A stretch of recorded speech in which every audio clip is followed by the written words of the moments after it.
In this video, I really want to talk about slowing down, especially during the summer. Now, this could really apply to you no matter what time of the year it is, and it definitely happens a lot when you're fishing in highly pressured bodies of water. But just the other day, I was out there fishing, and I was kind of fishing a little bit too fast, and I was kind of forced to slow down, which I'll talk about in just a minute, why I was forced to slow down. But as soon as I did, man, it made a humongous difference in the number of bites that I got. So before we get into the video, guys, though, this one's brought to you by my apparel company, Fin Fishing. At Fin Fishing, I have a number of different products, including one that I'm really proud of, a USA-made sun shirt. It's one of the only USA-made sun shirts out there on the market. And recently, I've had a number of guys tell me that this is not only awesome that it's made in the US, but it is the most comfortable sun shirt that they have ever had. So I'm gonna leave some links down below in the description for Fin Fishing. It is truly the best way to help support this channel by shopping there. You can check it out, and I greatly appreciate it. All right, let's talk about slowing down in the summer. And right now I want to talk a little bit about fishing a big worm, but slowing down can really apply to a number of different baits. Pretty much any soft plastic that you throw, any jig that you throw, you know, slowing down is really, really important. Now, the other day I was out there, I was fishing, and I was kind of fishing kind of an offshore school of fish, and I was fishing the exact same worm, but I had a 1/2 ounce weight. And because I had a 1/2 ounce weight, it was hitting the bottom, and I was able to kind of drag it quickly across the bottom. Well, I got bit by a fish. I set the hook and I broke that fish off. I think that it was probably a muskie or maybe even a walleye or saugeye. Anyways, I didn't have any 1/2 ounce weights with me. So I ended up putting on a 3/8 ounce weight. And although it's only an 1/8 ounce lighter, when you cast this bait out, you have to fish it a little bit slower in order to keep that bait down there on the bottom where the fish are. So more or less, I was kind of forced to fish a little bit slower. Now, with that being said, as soon as that happened, I was actually messing around. I had made a long cast, and I was actually like tying my shoe is what I was doing. My shoe was untied. I cast out there. I was letting the bait sit.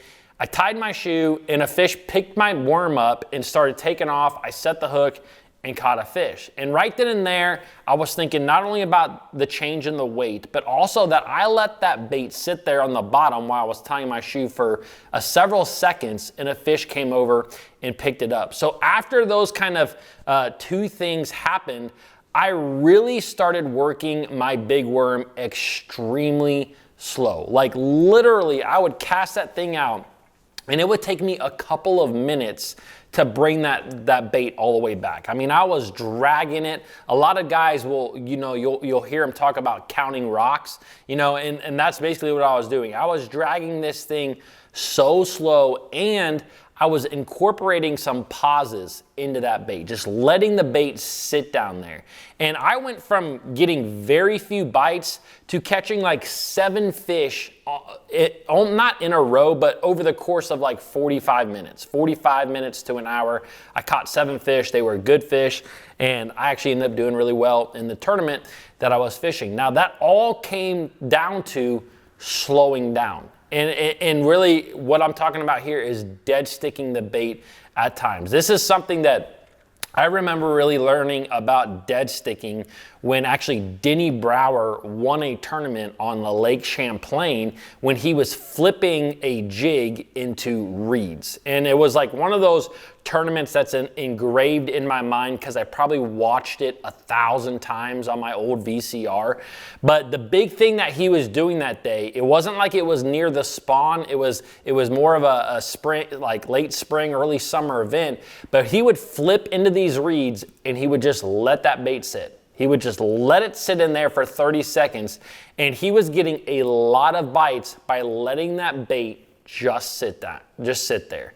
And because of that tournament, and because of me learning that, I've incorporated this into my baits a lot over the years. And I'm not saying that this is always something that really works well, but when it is the deal, you will outfish everybody else because of how slow that you fish. And it's like, it can be the biggest deal. For me the other night, it was a huge deal, but there's been a number of times where this has been a really, really big deal, is just letting that bait sit down there. Now, a lot of us know about dead sticking. You know, what I'm saying is not necessarily new to a lot of anglers out there, but it is something that as an angler, we have to be intentional about. And I know for me specifically, I really have to be intentional about it because I'm an angler that likes to go fast. You know, if I can hit 20 spots in like a couple of hours, I would rather do that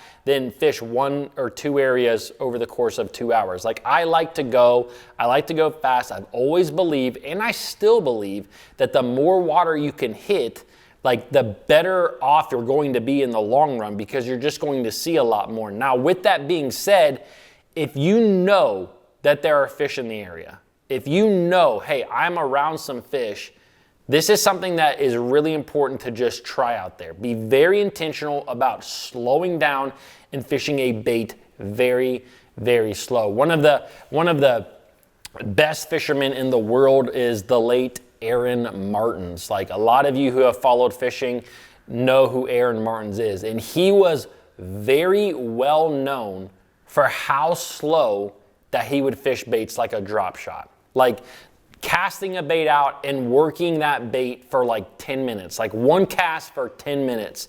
And like I said, I know that this is, it's easy to comprehend, but we just have to be intentional about it. Another technique that's kind of grown in popularity over the years that really kind of like harnesses the power of slowing down and dead sticking is kind of like this weightless poop style bait. You know, fishing baits like the cover scat. And even in Japan, they have a lot of these heavy baits that kind of have like little legs on them. They're like spider type baits almost.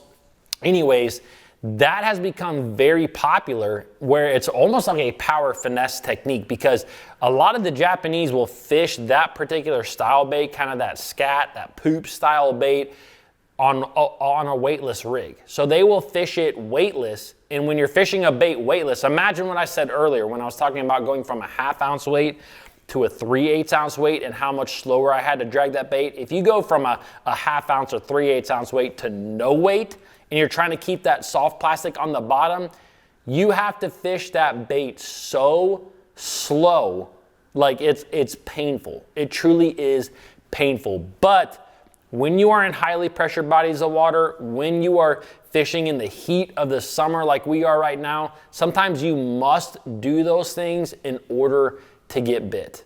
And that's just the truth. Now, I talk a little bit more about kind of that poop style bait, that cover scat style bait in this video right here. So if you guys enjoyed this video, you may like that one as well. Also, don't forget to check out Fin Fishing, and I will see you guys tomorrow.